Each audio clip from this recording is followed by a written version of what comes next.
อะไรเดี๋ยวพี่ก็มีมันเป็นหน่อไม้นะสั้นผสมมันเป็นหน่อไม้สั้นผสมอยู่ต้นหน่อไม้เองเชียนจันทร์วันนี้มาหาหน่อไม้เอซีทุกคนดีโอ้หน่อนั้นมันแดงๆเลยหน่อนั้นสั้นผสมมันแดงเลย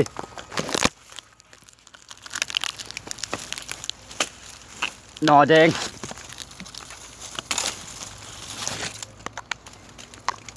ได้แล้วท่านผู้ชมหน่อ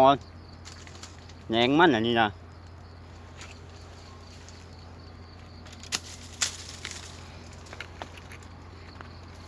เดี๋ยวคิดจันที่หักเอาตัวนี้ก่อน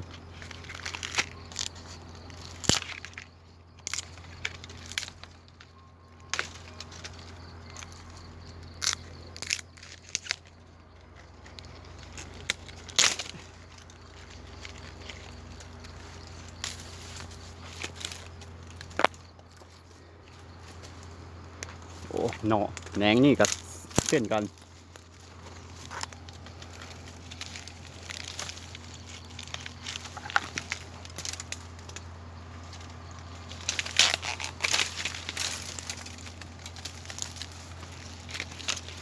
เดี๋ยวคิดจันที่ลงก่อนท่านผู้ชมเดี๋ยวคิดจันที่ลงก่อนท่านผู้ชม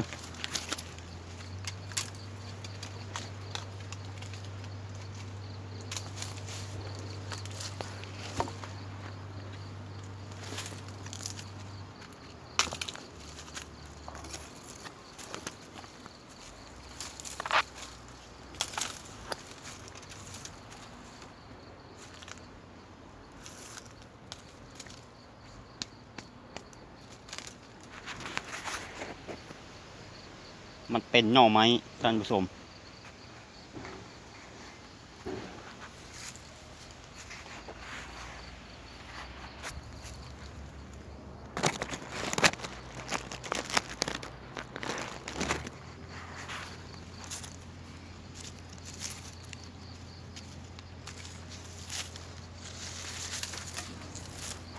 นี่ไงท่านผู้ชม